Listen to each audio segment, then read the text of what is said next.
Bismillahirrahmanirrahim. Assalamualaikum warahmatullahi wabarakatuh. Alhamdulillah, bersama kami masih dalam program acara Indahnya Islam. Kita tahu bahwa dunia dan akhirat ini harus seimbang, Ustaz. Betul. Sehingga kita tidak meninggalkan perintah-perintah yang telah diajarkan oleh Rasulullah SAW dan bahkan yang sudah diperintahkan oleh Allah langsung kepada kita sebagai umat Muslim.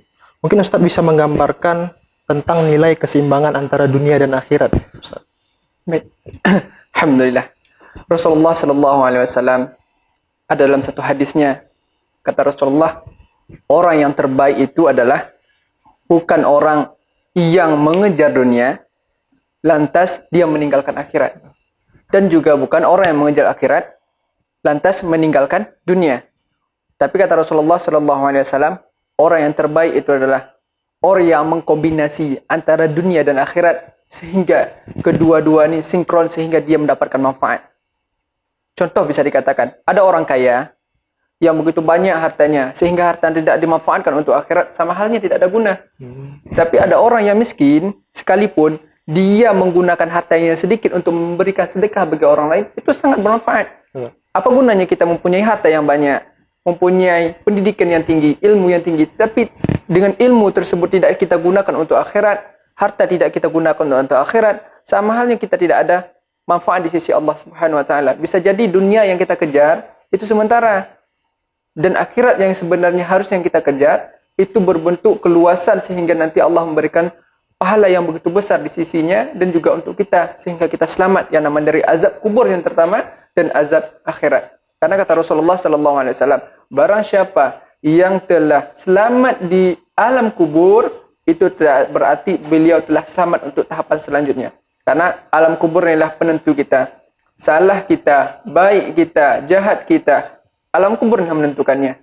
Seseorang yang sudah selamat di alam kubur, Allah lapangkan kuburnya. Itu berarti orang-orang yang telah Allah berikan keselamatan untuk ke depannya, untuk akhirat. Oleh sebab karena itu, bagaimana sebenarnya kita ini menyeimbangkan prinsip keislaman kita dalam hal untuk memuliakan dunia dan juga memuliakan akhirat. Yang pertama yang harus kita ketahui bahwasanya timbulkan sifat yakin kita. Kita pasti akan berhadapan dengan Allah Subhanahu wa taala di akhirat kelak. Yang kedua, yakinilah semua yang kita lakukan di dunia itu akan berefek di akhirat. Itu yang kedua.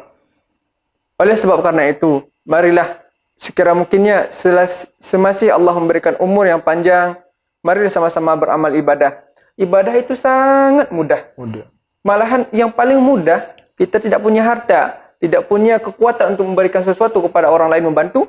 Rasulullah Sallallahu Alaihi Wasallam dalam hadisnya mengatakan, tabasumuka wajhika akhika laka sadaqah. Senyummu kepada saudaramu itu benar sedekah. Mudah untuk mendapatkan nilai pahala di sisi Allah.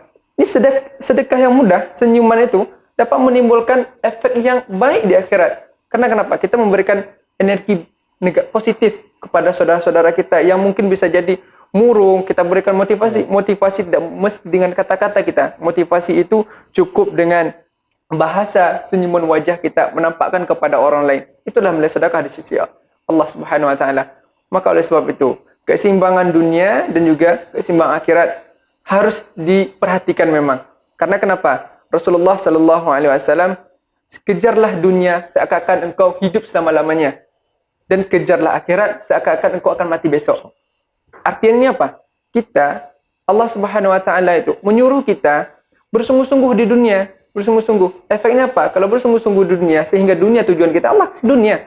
Allah berikan kekayaan untuk kita. Allah berikan apapun yang kita kehendaki, Allah kasih. Tetapi barang siapa yang bersungguh-sungguh untuk akhirat, seakan dia mati besok, itulah orang yang terbaik di sisi Allah Subhanahu wa taala. Oleh sebab karena itu, marilah sama-sama dengan kegiatan amal-amal yang kita lakukan per hari-hari menjadikan salah satu konsekuensi kita mendapatkan pahala di sisi Allah Subhanahu wa taala dan juga mendapatkan keridhaan Allah Subhanahu wa taala.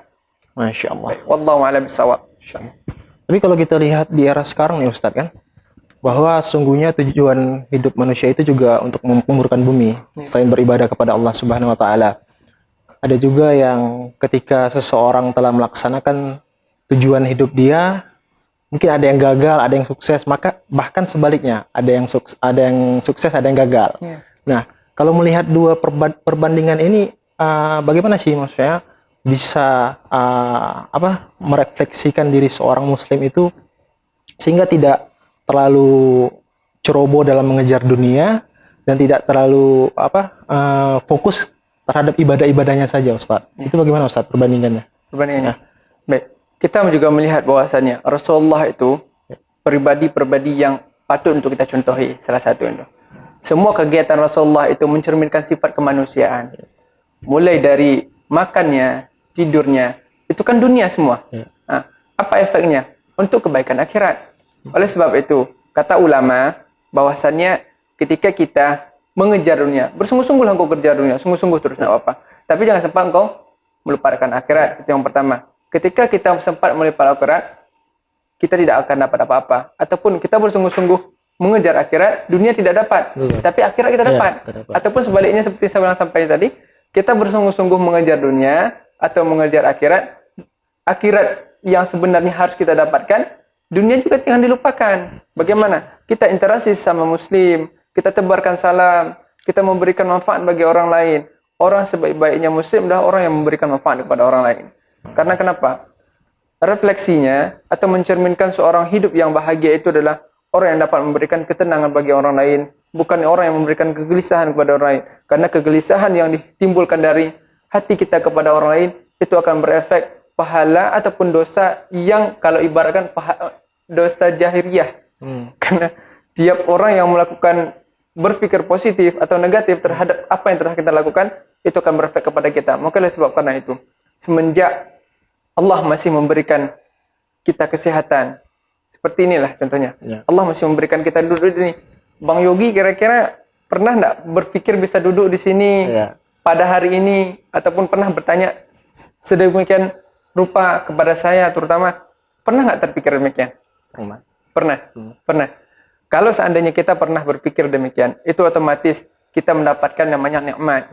Nikmat apa? Nikmat untuk mengingat segala sesuatu. Ketika kita tidak dapat berpikir segala sesuatu yang Allah tetapkan kepada kita, itu juga nikmat juga. Karena apa? Qadarullah, Allah berkehendak terhadap apa yang dia lakukannya. Oleh sebab itu, dunia yang dalam hakikatnya sementara, akhirat untuk selama-lamanya kita manfaatkan sebaik-baiknya, sehingga kita juga tidak melupakan dunia dan juga tidak mengejar akhirat, sehingga dunia ini kita penggalai dan orang-orang di sekitar tidak kita pedulikan, sehingga dengan tidak pedulinya tersebut berefek orang lain membenci kita. Maka oleh sebab itu kita harus sama-sama memberikan pelayanan terbaik bagi orang lain. Selama masih Allah memberikan umur kepada kita dengan kesehatan, berikanlah apa-apa yang dapat kita sampaikan kepada orang lain. Masya Allah, Masya Allah. Alhamdulillah, pemirsa RJTV yang dimuliakan oleh Allah Subhanahu wa Ta'ala, tetap bersama kami dalam program acara Indahnya Islam.